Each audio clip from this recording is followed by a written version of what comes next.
Quero vos cumprimentar a todos com a santa paz do Senhor Jesus. Amém? Amém. Aleluia, motivo de alegria. Glória. Estar nesta casa pela primeira vez, adorando, bendizendo a nome do Senhor Jesus. Glória a Deus. Aleluia. Quero vos agradecer, Pastor Paulo. Deus abençoe a sua casa, a sua família, em nome de Jesus, seu ministério, esta igreja maravilhosa, a qual nos concedeu. Aleluia, em nome de Jesus.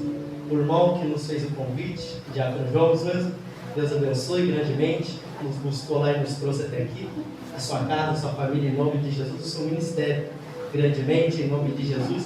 O evangelista Isaías, isso mesmo? Glória a Deus. Osaías, glória a Deus. Deus abençoe grandemente também, um grande amigo a qual nós conhecemos. Que Deus abençoe grandemente a sua casa, a sua família, seu ministério, em nome de Senhor Jesus. Creio que Deus irá falar conosco nesta noite. Você que trouxe a tua Bíblia, abra comigo no livro de 1 Reis, capítulo de número 18, o versículo é o de número 30. Glória a Deus. Deus Todo-Poderoso, Pai.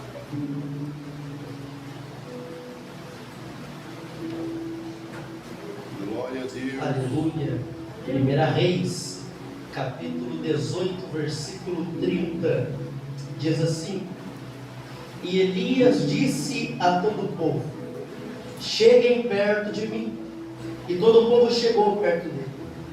E ele consertou o altar do Senhor, que estava quebrado. E Elias pegou 12 pedras, segundo o número das tribos dos filhos de Jacó, a quem a palavra do Senhor veio dizendo: Israel será o teu nome.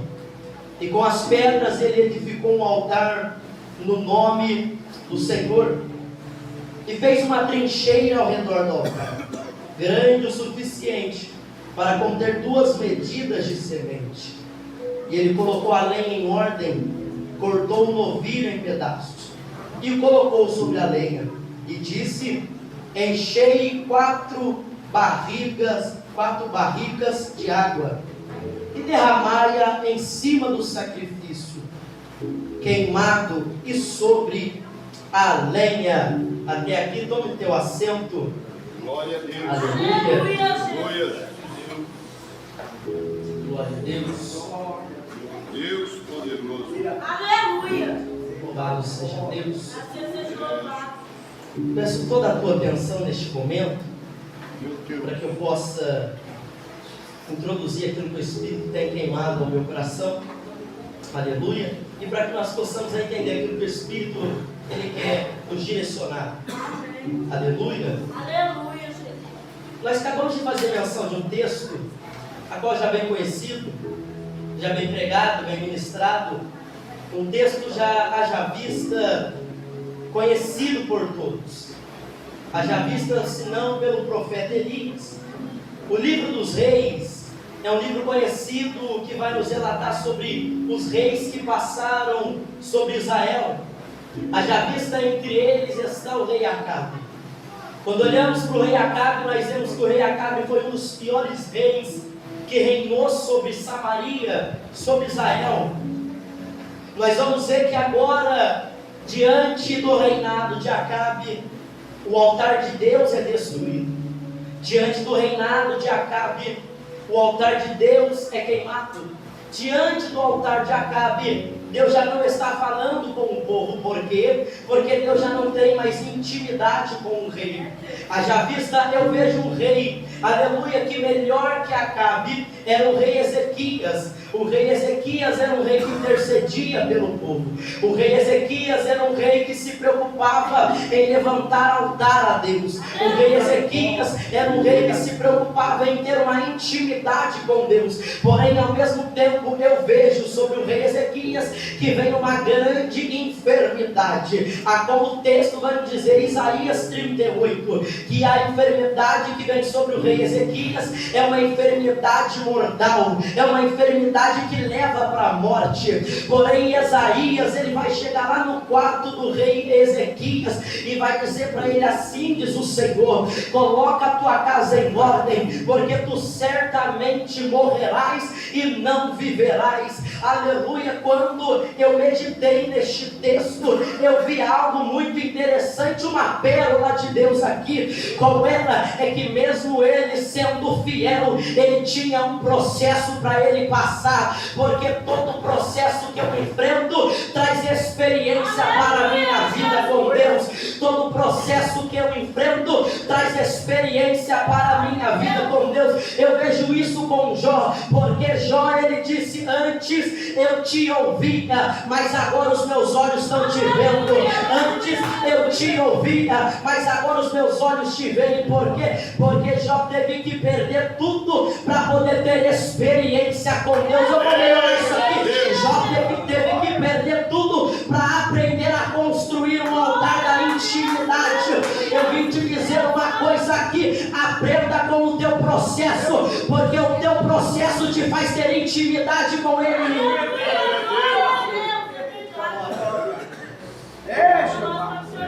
Então olha agora para Elias. Eu vejo Elias enfrentando os profetas de Baal, dizendo: aleluia, porque cocheais em dois pensamentos.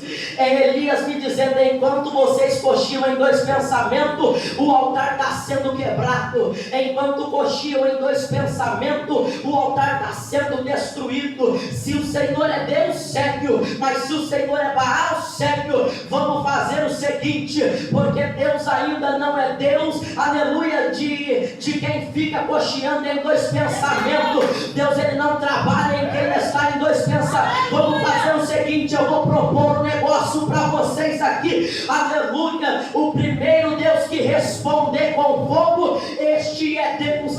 Naquele exato momento eu vejo os profetas de Baal, a primeira coisa que eles vão fazer é começar a clamar aleluias a Baal. Porém Elias vai fazer diferente. A primeira coisa que Elias faz é reconstruir, porque antes de orar eu reconstruo, antes de clamar eu reconstruo, antes de orar eu levanto. Por quê? Porque Deus, ele não responde aonde o altar está quebrado. Deus, ele não responde aonde o altar está destruído. Eu quero começar a falar do profeta Elias. Quando eu falo de Elias, eu entro no capítulo de número 17. Elias aleluia, é levantado por Deus. O capítulo 17 vai começar a nos dizer que ele é um tesbita, morador da cidade de Gileade. Quando eu entro neste texto, eu gosto disso daqui, porque Elias é pequeno, a cidade que ele mora é pequena. Quando eu olho para a geografia bíblica, a cidade de Elias, ela não está no mapa geográfico, porque aleluia, a cidade de Gileade é uma cidade com pouca população. Porém agora Deus está levantando a Elias numa cidade pequena, num povo baixo. É porque para Deus não importa a pequenez, porque para Deus não importa quem é grande e não importa quem é pequeno. Deus, ele usa quem tem levantado, aleluia. Deus ainda usa quem tem altar levantado. Não importa da tua grandeza e não importa da tua pequenez. Por quê? Porque Deus ainda escolheu as coisas loucas deste mundo para confundir as sábias. Deus escolheu quem não é para confundir quem pensa que é. Quando eu olho para Elias, a primeira coisa que faz é chegar para Acabe e vai dizer: olha, não vai chover segundo a minha palavra. Eu vejo Elias tendo uma intimidade muito grande com Deus. Por quê? Porque falar que é segundo a minha palavra tem que ter intimidade extraordinária. Mas ao mesmo tempo eu estou vendo Elias profetizando e o céu fechando e não chovendo por 3 anos e aleluia, alguns meses. A Bíblia vai nos dizer que Elias agora vai receber uma ordem de Deus, e a ordem de Deus é: vai para o ribeiro de Querite, aleluia, porque já ordenei aos corvos que te sustentem, aleluia. E o texto vai nos dizer que pela manhã os corvos estavam levando pão e carne para Elias, assim como a tarde é Deus dizendo para alguém aqui: enquanto você tem um altar de intimidade, Deus ele está com providência no querite. Enquanto você está com o altar levantado, Deus está no querite providenciando, porque Deus ainda envia corpo para sustentar quem levanta altares. Eu vou começar a pregar, e aqui alguém vai pegar isso aqui para todo o Acabe. Deus tem o Elias, para todo Abimeleque, Deus tem o Isaac. Eu vou apertar o negócio. Abimeleque, quando vê Isaac levantando o poço, vai invejar, porque o poço está saindo água, mas ao mesmo tempo Deus gritou no meu coração: o problema não é o poço que sai água, o problema tem sido em quem está cavando o poço. Deixa eu dizer para você uma coisa, entendo isso daqui, eu começo a pregar agora, porque Abimeleque, quando vê que o poço está jogando água, ele vai dizer para Isaac que o poço é meu, porque as terras são minhas. Porém Isaac não reclama, Isaac não murmura. Sabe o que Isaac faz? Isaac vai procurar outro lugar para poder cavar poço, porque Isaac entendeu, porque a água não está no poço, a água está em quem está cavando ele. Porque a Bíblia vai dizer que enquanto Abimeleque quer poço, quando Abimeleque consegue o poço, a água se seca. Peraí, porque já tinha água, porque está secando? Tem muita gente querendo um poço pronto, tem muita gente querendo altar pronto. Esqueceu que, aleluia, esqueceu que o fogo só desce quando você se disponibiliza para construir. Eu vou dizer isso aqui, quando eu olho para Elias, eu vejo um homem de Deus tremendamente. Agora, aleluia, o mar do ribeiro se secou, e Deus agora vai dar ordem: vai para Sarepta, porque lá tem uma viúva, e já dei ordem para ela que te sustente. Algo que eu planejei, algo que eu perguntei para Deus, e Deus ele me respondeu. Sabe por quê? Eu tive que secar a água do ribeiro, é porque Elias entrou no acomodismo. Sabe por que eu sequei a água do ribeiro? É porque Elias entrou no acomodismo. É preciso a água se secar para ele se posicionar e continuar levantando o altar, porque enquanto ele profetiza, ele está de pé, mas quando Deus sustenta, ele entra no acomodismo e não quer mais levantar o altar. Aí é preciso Deus chegar lá no ribeiro de Querite e dar ordem: a água agora se seca, porque eu preciso de você na obra. A água se seca, porque eu preciso de você no posicionamento. Elias se levanta, agora vai para Sarepta, e o texto vai nos dizer que quando ele chega na porta da cidade, ele já logo vai dar de cara com uma viúva catando um graveto para que ela pudesse fazer comida para ela e para os seus filhos. Aleluia! Então o texto vai nos dizer que agora Elias vai dizer para aquela mulher: dá-me um pouco de água. Aquela mulher, enquanto vai buscar a água para Elias, então vem segunda vez, Elias vai dizer para ela também: traga para mim um pedaço de pão. A palavra daquela mulher não é uma palavra agradável, a palavra daquela mulher não é uma palavra que me tira um sorriso do rosto. Por quê? Porque Deus disse que iria me sustentar, mas a situação da mulher está pior do que a de Elias. A situação da mulher está pior do que a situação de Elias. Mas então o texto vai nos dizer que aquela mulher vai olhar para o profeta e vai dizer: olha, a tua serva não tem nada. Aleluia, o que nós temos é para nós comermos e morrermos. Por quê? Porque ela não tem mais o que comer com teu filho. A seca chegou em Sarepta, porque Elias profetizou que não choveria. Mas Elias, então, eu conjecturo comigo que era o próprio Deus em teofania falando na boca de Elias: olha, faz primeiro para mim, aleluia, um pedaço de fogo, faz primeiro para mim. É Deus dizendo para alguém: enquanto você faz primeiro para ele, a farinha da panela não acaba. Enquanto você faz primeiro para ele, o azeite da botija não falta. Algo que eu vejo aqui nesse texto, eu vejo dois milagres que acontecem. Quais são? Aleluia, a multiplicação do azeite, a multiplicação da farinha e o sustento na vida do profeta. Por quê? Porque o profeta precisava ser sustentado e a mulher precisava do alimento. Aí é Deus dizendo: eu coloco ele lá, enquanto ele profetiza, o alimento é multiplicado, e se o alimento é multiplicado, ela vai sustentar ele naquela cidade. Eita Deus! Eita glória! Meu Jesus maravilhoso! Eu preciso trazer o entendimento disso daqui. Isso daqui é tremendo, porque Deus falou comigo. Enquanto eu quero sustentar Elias, mas também eu preciso dele para profetizar na casa daquela mulher. Enquanto eu preciso dele, enquanto eu tenho que sustentar ele, mas eu também preciso dele para profetizar na casa daquela. Então, Elias, quando aquela mulher vai fazer primeiro para o profeta, a Bíblia vai nos dizer que eles comeram por muitos dias. A farinha da panela não acabou, o azeite da botija não faltou. Sabe por quê? Porque ainda tem um segredo nisso aqui, e o segredo ainda é: primeiro faz para ele, primeiro faz para quem pode cuidar, primeiro faz para quem pode sustentar, primeiro faz para quem pode entrar com providência. Porque quando você faz primeiro para ele, ele faz para você. Enquanto você dá o primeiro passo, ele estende a mão para tu caminhar. Eita Jesus! Eita glória!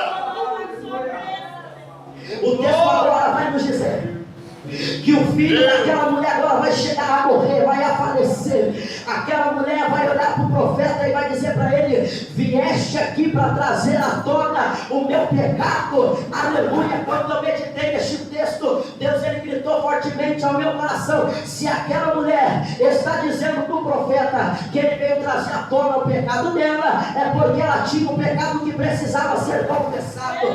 Mas ao mesmo tempo eu quero lhes dizer uma palavra. Aleluia. Quando o profeta ele vai pegar o filho daquela mulher, ele vai subir lá para o quarto onde ele está hospedado. Algo que eu entreguei para Deus e meditei nisso aqui foi fortemente. Deus falou comigo. O que era é que quando Elias sobe para o quarto mais alto, é Deus dizendo: quando a situação piora e não está mais um problema da mão do homem, é preciso subir para cima. Aleluia. Porque só ele tem o poder de resolver o teu problema. Eu venho dizer algo para a tua vida. Elias pega o menino e vai levar lá para o quarto de cima. É Elias dizendo: a morte não é problema do ser humano, porque o ser humano não consegue tratar da morte. Mas eu levo o menino lá para o alto, porque tem um lá em cima que é ele. Ele é o Deus de Lucas, capítulo de número 1, versículo 37. Porque para Deus nada é impossível. Eu vou repetir para quem veio adorar ele aqui. Porque para Deus nada é impossível. Quando eu olhei para este texto, eu vi algo que me chamou a atenção. Aleluia. Porque que Elias ele não fez a oração com o menino enquanto estava na cozinha da casa? É porque Deus ele não fica embaixo, Deus ele sempre está em cima. O meu problema, quando eu não posso resolver, eu não falo para o homem, porque o homem ele permanece embaixo. Quando eu tenho problema, eu não falo para a mulher, porque o meu problema é embaixo. Mas quando eu levo o meu problema para o alto, ele resolve. Quando eu levo o meu problema para o alto, ele tem a situação. Elias leva o menino para o alto, Elias vai fazer a oração, e por 3 vezes Elias vai encostar a sua face com a face do menino, e Elias vai orar, e Deus vai o ressuscitar aquele jovem. Então o texto vai nos dizer que Elias agora desce com o menino e entrega na mão da mãe. É Deus dizendo: enquanto eu tirei da mão da mãe, eu libertei. Enquanto eu tirei da mão da mãe, eu trouxe cura. Enquanto eu estava tirando da mão da mãe, eu estava curando. Enquanto eu estava tirando da mão da mãe, eu estava trazendo vida. Por quê? Porque enquanto está na tua mão, Deus não resolve. Enquanto está na tua mão, Deus não entra no teu problema. Porque Deus, Ele nunca vai colocar a mão enquanto estiver a tua. Deus nunca vai colocar a mão enquanto ainda estiver a tua mão. Mas é preciso, aleluia, você entregar na mão dele. Porque enquanto você entrega na mão dele, ele vai curando. Enquanto você entrega na mão dele, ele vai trazendo vida. Enquanto tem gente na casa pensando que era para a morte, Deus está conduzindo o profeta para trazer vida naquele lugar.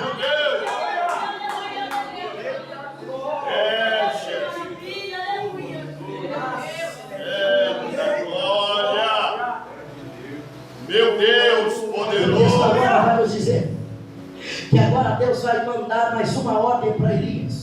Elias agora vai e se apresenta perante Acabe mais uma vez. É preciso Elias se apresentar perante Acabe. Agora é preciso Elias se apresentar perante a presença de Acabe. Por quê? Porque da primeira vez que Elias se apresenta, era só para ele ver que Deus ainda reinava sobre Israel. Da primeira vez que Elias se apresenta, era só para Deus mostrar a grandeza de Deus no meio daquele povo. Porém, há um problema maior que Elias precisa tratar com o povo. Qual é? Os profetas de Baal, que estão clamando a Baal só por medo de Jezabel. Porém o texto vai nos dizer, eu entro no capítulo 18, agora Elias vai se apresentar. Primeiro versículo do capítulo 18, Acabe vai chamar Obadias e vai dizer para ele, olha, cada um vai para um lado, para que nós possamos encontrar passagem, para que nós não precisamos matar o gado. Só que no meio do caminho de Obadias está vindo Elias, e algo que me chama a atenção é que, aleluia, quando Obadias vê ele, Obadias vai dizer, és tu mesmo, meu senhor Elias, aleluia. Ele vai olhar para ele e vai dizer, olha, o rei Acabe te procurou por Samaria e Israel inteiro e não conseguiu te encontrar, fez com que as pessoas jurassem que nunca tinha te visto. Aleluia. Sabe o que Deus falou para mim? É que enquanto Acabe procurava e não encontrava Elias, Salmo 91, ele estava debaixo da sombra do Onipotente. Enquanto o teu inimigo te caça e não te acha, você está debaixo da sombra do Altíssimo. Enquanto o teu adversário te procura, você está debaixo da sombra do Onipotente. Enquanto o teu inimigo te procura, você ainda permanece na sombra do Onipotente. Só que neste momento, aleluia, era preciso Deus tirar Elias agora do secreto.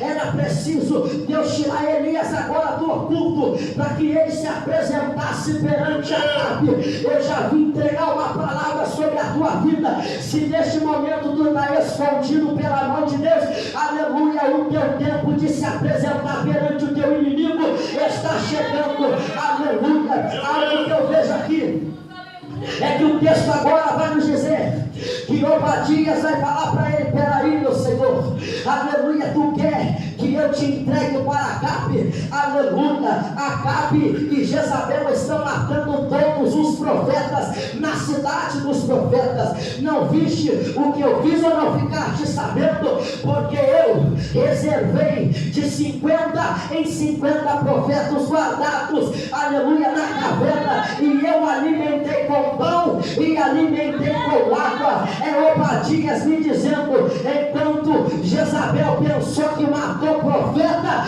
tem Obadias escondendo ele. Enquanto Jezabel pensou que matou o profeta, tem Obadias escondendo o profeta do Senhor, que não se dobrou perante estátua nenhuma, porque ainda tem altar de Deus que é levantado no secreto.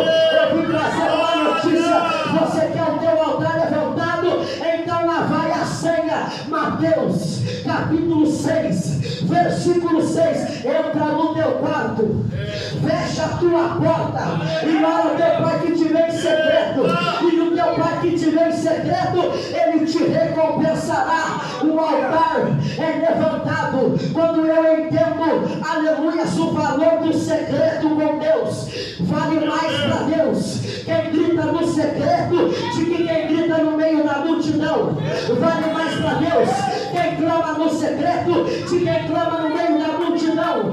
Sabe o que é altar levantado? Eu aprendo com Jeremias, capítulo de número 20, versículo 9. E Jeremias está dizendo: quanto mais eu prego, mais zombam de mim. Quanto mais eu prego, mais me caluniam. Quanto mais eu prego, mais difamam no meu nome. Mas quando eu pensei em parar, aleluia, quando eu pensei em desistir, ardeu um fogo que cerrou em meu peito. É Deus dizendo: e se o altar está levantado, tu não para mais. Se o altar está levantado, tu não desiste mais. Se o altar está levantado, tu até quer parar, mas Deus não deixa, porque o altar ainda está levantado.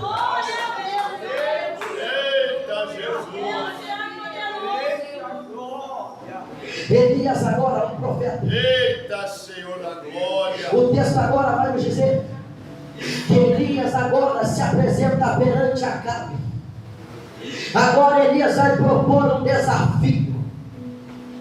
O texto vai nos dizer que agora Elias vai enfrentar mais de 850 profetas, 450 profetas de Baal, mais 400 profetas da deusa Ácera. Aleluia, algo que eu aprendo com Elias é que por mais que tem 850 profetas contra um, eu aprendi com Eliseu, aleluia, maior é aquele que está conosco do que aquele que está lá fora. Lá fora é só quantidade, lá fora é só quantidade, mas aqui não. Aqui é aquele que ainda reina, aqui é aquele que manda no céu, aqui é aquele que manda na terra. Enquanto tem gente pensando: olha, tem mais com ele do que com nós. Aleluia, tem gente que está como Geazi, está com medo, porque o povo da Síria cercou a casa de Eliseu. Mas Eliseu está bem tranquilo, aleluia. Eliseu está relaxado, porque Eliseu está dizendo: Geazi, você não está vendo o que eu estou vendo, mas dobra o joelho aí que eu vou fazer uma oração. E a oração de Eliseu é: aleluia, Deus, abra os olhos do menino, para que ele possa ver o que eu estou vendo. Aí quando Geazi abre os olhos espirituais, depois da oração de Eliseu, a Bíblia vai dizer que há carros e cavaleiros dos exércitos dos céus. Aleluia. Para quem não pegou, eu vou repetir. Enquanto tem gente dizendo: agora ele morre, agora chegou a morte, mas tem Eliseu para te dizer uma coisa: há carros e cavaleiros cercando a tua casa, há carros e cavaleiros cercando a tua família, há carros e cavaleiros cercando, aleluia. Deixa eu dizer para você, deixa eu olhar. Então a Bíblia agora vai nos otorgar a dizer que são 850 contra um. Elias ousado, porque Elias é temente. Elias ousado, porque Elias está naquele lugar por ordem de Deus. Algo que Deus vinha falando ao meu coração é: não queira ir para lugares a qual Deus não deu ordem para ir, porque quando eu vou sem ordem, aleluia, Deus não sustenta. Quando eu vou sem consentimento, Deus não providencia. Eu lembrei de Agar com isso. Quando Agar agora concebe, Agar está grávida, a Bíblia nos diz que Agar agora vai olhar com um olhar de zombaria para Sarai. Então o texto diz que agora, por causa de Sarai, Agar vai fugir da casa de Abraão. E o texto vai nos dizer que enquanto Agar está no deserto, o anjo do Senhor vai descer no deserto para dizer para ela: de onde vens e para onde vais? Eu venho fugindo da presença de minha Senhora. Então o anjo vai dizer: pode voltar para lá, volta para a casa dela, volta para a casa dela. Quando eu li este texto, Deus ele gritou comigo: quando você sai da presença dele sem ele mandar sair, você vai quebrar a tua cara. Quando você sai da casa dele sem ele dar ordem, você vai quebrar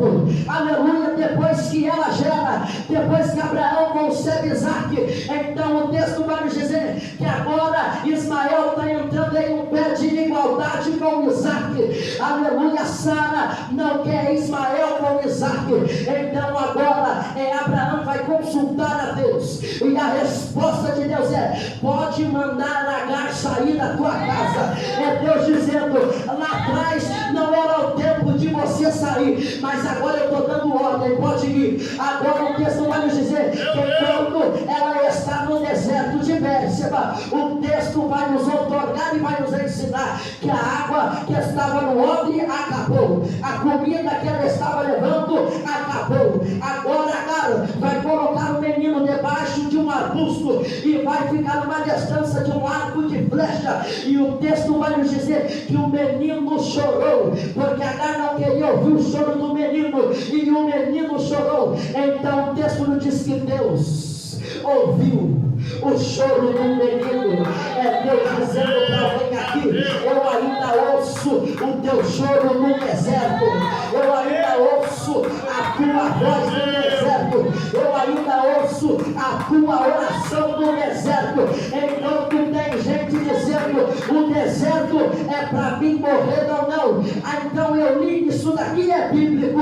Então o menino crescia no deserto, enquanto tem gente olhando e dizendo: você vai morrer no deserto. A Bíblia me faz profetizar sobre a tua vida. E o menino crescia no deserto, e o menino crescia no deserto. Quando eu olho para Elias agora vai enfrentar os profetas e vai deixar os profetas inimigos, porque estão em maior número, estão em maior quantidade.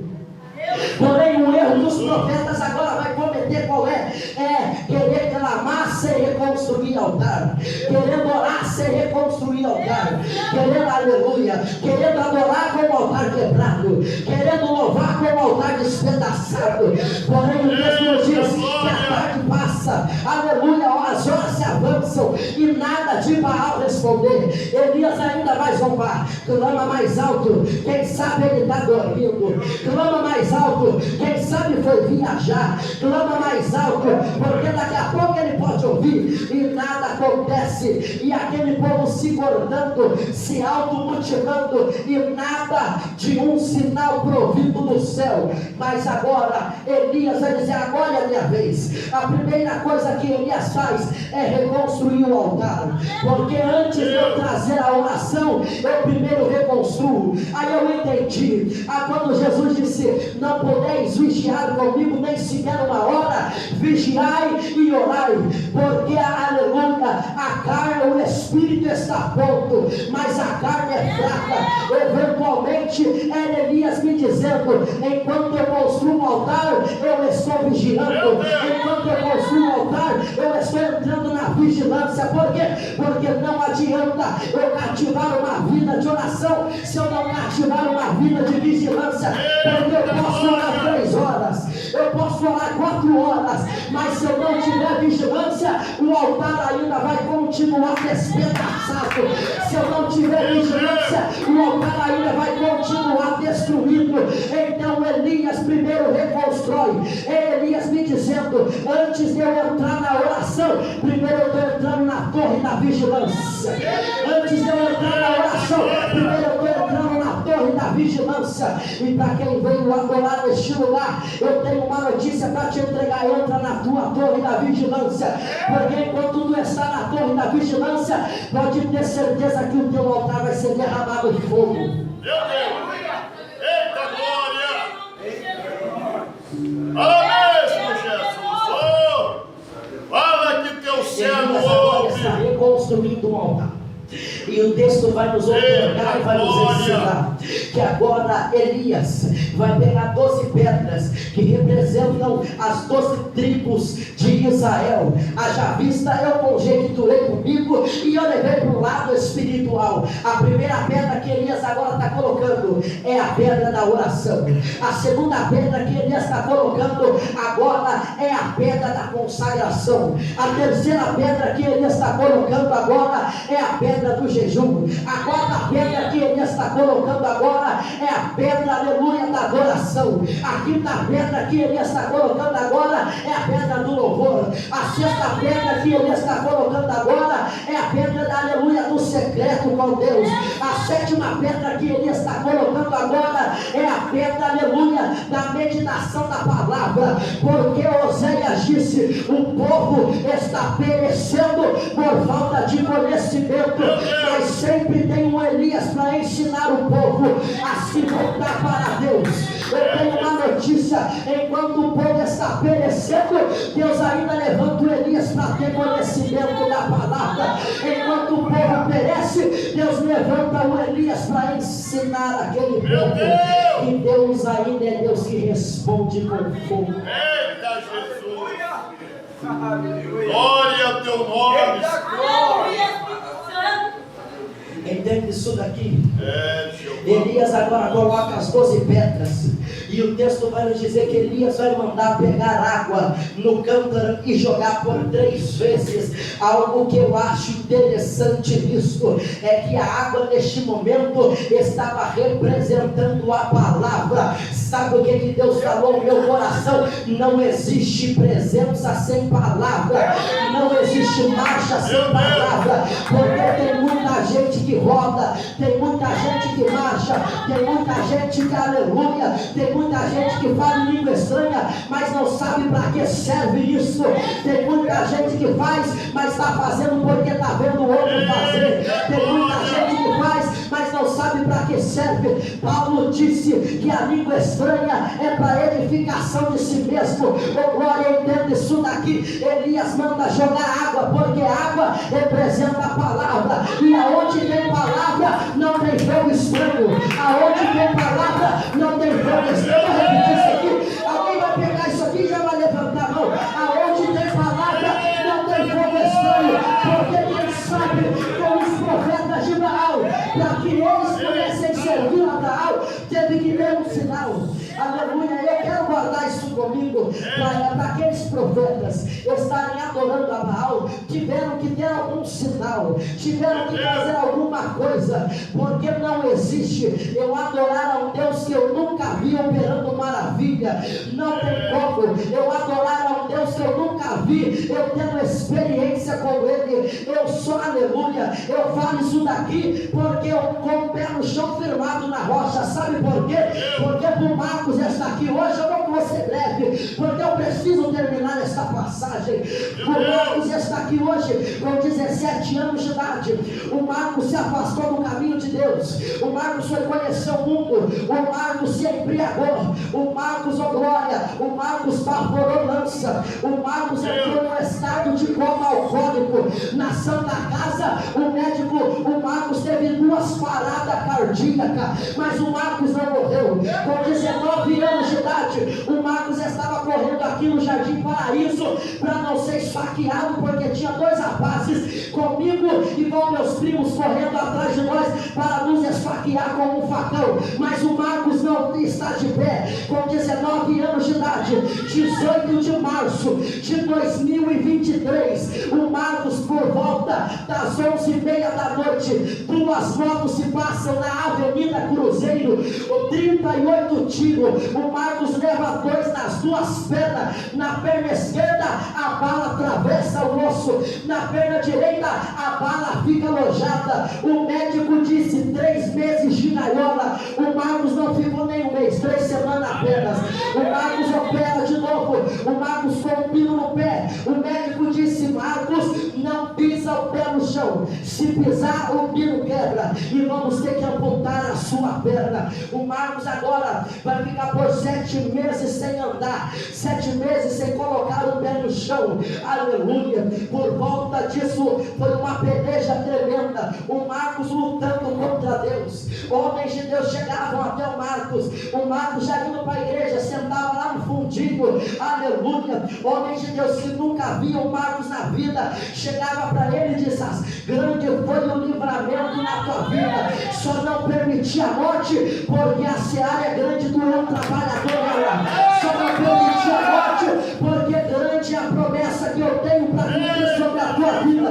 O Marcos chegava em casa, dobrava só vou fazer a tua obra se o Senhor curar-me primeiro. Eu só vou fazer se eu receber a cura primeiro. O Marcos estava incrédulo. O Marcos estava aquele servo que, mesmo vendo o livramento de morte, ainda precisava da cura para falar do nome de Jesus. Até que um certo dia Jesus teve que apertar o calo do Marcos. Chegou um pregador para pregar. Eu me esqueço até hoje. Ele não veio para mim, ele não chegou até mim, ele não olhou para mim, ele apenas disse em sua palavra. Sabe por quê? Quando Paulo pediu para Deus tirar o espinho da carne dele, Deus não tirou. É porque se Deus tira o espinho da carne de Paulo, Paulo vai voltar a fazer tudo o que fazia antes. Entendo isso daqui. O Marcos por 2 semanas relutou com esta palavra ao ponto de desistir e se entregar. O Marcos fez um propósito. Todos os dias, 2 horas da tarde, o Marcos estava com os joelhos dobrados, orando ao Senhor e meditando na palavra. Aleluia. Com 1 semana a Santa Casa liga: Marcos, pode vir fazer o raio-x para que nós possamos ver como está o pino no teu pé, porque o pino que estava no meu pé é um pino que era para fora. Aleluia. O Marcos vai, tira o exame, faz o raio-x. O Marcos faz o raio-x lá no área. O Marcos achou que seria igual na Santa Casa, porque enquanto estava com a aleluia, enquanto estava enquanto eu estava indo na Santa Casa de Gaiola, eu tinha que ir todos os domingos, e todos os domingos eu tirava o raio-x, e o raio-x saía na hora. Mas chegou no ar, o médico disse: daqui 2 semanas você volta e pega o resultado. O Marcos sai do ar e olha para a mãe dele e diz: eu nunca mais vou ser curado. Que Deus é esse que disse que ia me curar, que queria que eu levasse a palavra dele, mas desse jeito não dá. A minha mãe com lágrimas nos olhos, olhando para mim, dizendo: aleluia, confia em Deus, porque Ele começou a boa obra, Ele vai terminar. O Marcos agora, isso foi numa segunda-feira. O Marcos entra, quando chega em casa, entra para dentro do quarto, senta na cama e ele vai dizer para Deus: Deus, se o Senhor não falar comigo aqui neste lugar, eu paro aqui mesmo. Se o Senhor não falar comigo aqui neste lugar, eu não oro mais e não vou mais meditar na tua palavra. Eu vou sair deste propósito. Naquele exato momento, quando o Marcos abre a Bíblia, o Marcos não escolhe versículo, o Marcos não escolhe texto, mas ao mesmo tempo, quando o Marcos bate o olho no texto, sabe o que? Aleluia! Quando o Marcos bate o olho no texto, o texto vai dizer: hipócrita. Muitos me honram com os lábios, porém o coração está longe de mim. Eu, dentro daquele quarto, eu senti um arrepio da cabeça até a planta dos pés, e no meu ouvido gritou uma voz: eu ainda conheço o coração, eu ainda soube o teu pensamento. Pensastes tu, meu servo, aleluia, que iria me enganar, porque tu buscava só pela cura, mas eu ainda estava contemplando o teu coração, eu ainda estava contemplando o teu pensamento. Eu mudei o jeito de orar, mudei o jeito de buscar, porque com 2 semanas, aleluia, eu já tinha lido metade do Novo Testamento inteiro. E se fosse perguntar para mim se eu sabia e se eu lembrava de cor, sabia nada. Quando eu mudei o propósito, eu entendi o que o salmista disse, Salmo 119: guardei a tua palavra no meu coração, para eu não pecar contra ti. Aleluia. O que eu estava fazendo era ler por ler, mas depois do momento que eu passei a estudar e meditar para mim viver o que a palavra estava escrita, completa as 2 semanas, o Marcos chega lá, pega o raio-x. Isso era na segunda-feira também. O Marco pega o raio-x no mesmo dia, leva na Santa Casa. O médico viu meu pé, ele olha o raio-x, tira o pino do meu pé e vai dizer: olha, o Marcos vai ficar com sequela, porque a bala atravessou o osso dele, o osso está todo trincado. Aleluia. O Marcos agora vai embora com aquela palavra, entra para dentro do quarto, e o Marcos agora vai fazer uma oração simples, porém com uma fé extraordinária. E a oração é: Senhor, se o Senhor já me livrou da morte, para o Senhor curar a minha perna e eu voltar a andar sem fisioterapia para o Senhor não é nada. O Marcos naquele quarto orando ao Senhor, dizendo: se o Senhor começou a boa obra, o Senhor vai terminar. Aleluia. Quando chega numa quarta-feira, aleluia, o culto acontecendo, há uns 2 meses atrás, eu vinha pedindo batismo com o Espírito Santo, eu vinha pedindo batismo com fogo, e nada de Jesus me batizar. Eu vendo a igreja inteira rodar, eu vejo a igreja inteira falar em língua, e o Marcos nada. O Marcos apenas chorava querendo ser batizado. O Marcos estava com sede de sentir aquela presença, mas chega naquela quarta-feira, o Marcos entrando para a igreja de muleta, porque não podia firmar o pé no chão. O Marcos começou, o culto começou a acontecer, no período, no momento do culto, aleluia, o Marcos começa a sentir um arrepio da planta, aleluia, da cabeça à planta dos pés. Naquele momento, o Marcos, não, aleluia, ele joga a muleta dele para qualquer lugar, aleluia. Na primeira coisa o Marcos começa a falar em língua estranha, e naquele momento o Marcos começa a marchar a igreja inteira. O médico disse: não bate o pé no chão, porque o pé está fraco. Mas no meio daquele culto, aonde o Espírito Santo estava operando, o Marcos começou a marchar a igreja inteira. E quanto mais o Marcos marchava, mais o Espírito Santo trazia a cura, porque na minha perna direita eu sentia um fogo que descia sobre ela. O culto acabou, o Marcos pegou a muleta, colocou debaixo do braço e foi embora. E para quem veio adorar ao Deus do impossível, até hoje o Marcos nem negou para a fisioterapeuta para marcar a fisioterapia, e o Marcos não ficou com sequela nenhuma. Eu tenho uma notícia para te entregar: se tem altar levantado, tem providência. Se tem altar levantado, tem sustento. Se tem altar levantado, Deus ainda cura. Se tem altar levantado, Deus ainda faz. Eu preciso entregar esta palavra. Quando o Marcos tomou um tiro, eu até pulei isso aqui, mas isso aqui é só para quem tem pé. Aleluia. Quando eu tomei tiro nas 2 pernas, as 2 motos estavam me cercando. A única coisa que me veio à mente era levantar minha mão para o alto e dizer: Senhor, se eu não morrer aqui, nunca mais eu saio da sua presença. Aleluia, Senhor. Eu, com minha perna direita, comecei a me levantar. Dei alguns passos à frente, cheguei até o muro de um vizinho. Subi até esse muro, mas não tinha força para pular para o outro lado. Fiquei por volta de uns 5 minutos com as costas voltadas para a rua. Foi quando o Marco começou a sentir ventos de bala que passa no ouvido, ventos de bala que passa nas costas, ventos de bala que passa nas pernas, e nada atingia. E se for olhar, aleluia, foi quando o Marco sentiu uma mão. Glória a Deus. Eita Deus. O Marco sentiu uma mão nas costas. E eu só senti essa mão me agarrando e me jogando lá para dentro. Amém. Aleluia, Jesus. Aleluia. É Deus dizendo: eu estava desviando as balas. Aleluia. Eu estava desviando, aleluia. A Nária Sebe comandará Meu Deus. Leve nasce. É.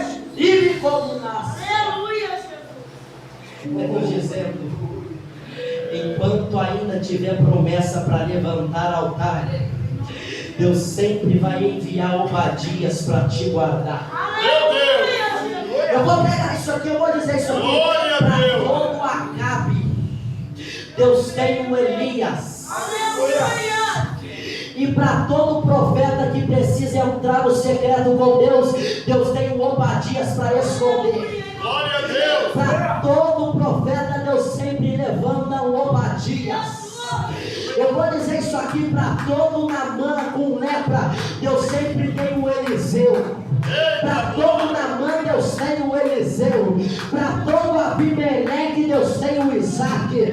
Para todo Melquisedeque, Deus tem um Abraão. Eu vou dizer isso aqui: para todo Abraão, Deus ainda tem um Melquisedeque. Para a sede, Deus está levantando alguém, aleluia, que vai fazer parte do teu ministério, que vai te ajudar a reconstruir altar. O altar que você levanta não é só um altar para tua casa. O altar que você levanta não é só um altar para a tua família, mas é um altar para a tua geração.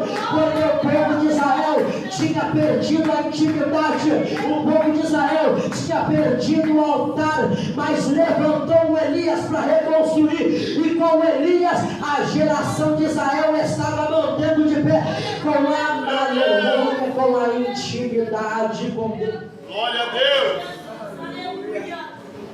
Deus céu. Eita glória. Santo teu nome, Jesus.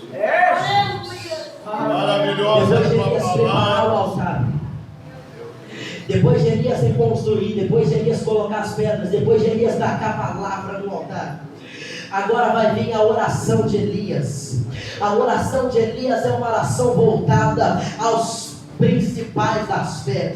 A oração de Elias é uma oração voltada, aleluias, para Abraão, para Isaac e para Jacó. Qual era a oração de Elias? A oração de Elias é a oração que ele vai dizer: Deus de Abraão, Deus de Isaac e Deus de Jacó, mostra para este povo que só tu és Deus em Israel. Mostra para este, alguém vai pegar isso aqui, vai descer uma graça de Deus aqui neste lugar. E quem estiver preparado para receber, começa a se preparar nesta noite, porque eu vou fazer a oração de Elias neste lugar. Eu quero fazer a oração de Elias com você. Deus de Abraão, Deus de Isaac, Deus de Jacó, mostra para este povo que só tu és Deus em Israel. Mostra para este povo que só tu és Deus em Israel. Lá vai, enquanto Elias orava, começou a descer o fogo no altar. Enquanto Elias orava, o fogo começou a descer sobre o altar. Eu te convido comigo a 30 segundinhos de glória a Deus neste lugar. Eu te convido comigo, quem veio adorar, abra a tua boca e começa a glorificar a Ele neste ambiente de graça, porque desce uma graça de Deus neste lugar, porque Ele é o Deus de Abraão, o patriarca da fé.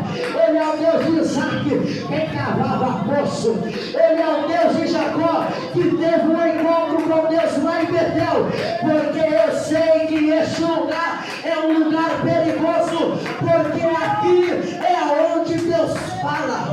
Aqui é onde Deus fala. Eu te convido, 30 segundinhos de glória a Deus. Alguém já ficou de pé? Alguém já se colocou de pé? Eu te convido, você que pode, se coloque de pé comigo e comece a adorar. É 30 segundinhos de glória a Deus. E eu começo a montar aqui. Eu preciso que alguém venha louvar para mim aqui hoje. Se tiver alguém que pode vir louvar para mim aqui, levante, eu vou começar essa contagem. 30. Agora o Senhor voltou no teu coração. 29, 28, renácia. Quem tem língua estranha, destrava a tua língua comigo e começa a orar agora. Seja edificado, porque língua estranha edifica a si mesmo. A língua estranha edifica a si mesmo. Deixa Deus te usar, jovem. Deixa Deus te usar, aleluia. 27, 28, aleluia. 26, 25, 24. Elemaia, Sibi, comandar a Sébia. Eu ainda te convido a fazer a oração de Elias aqui hoje.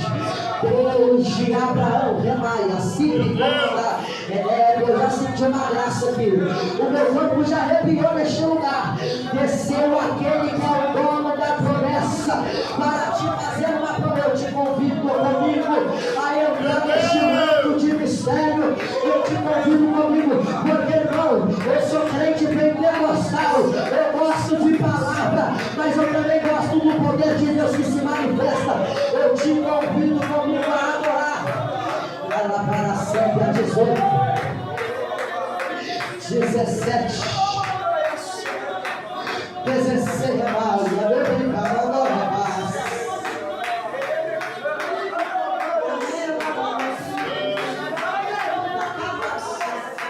Meu Deus! 11, 10, 9, 8,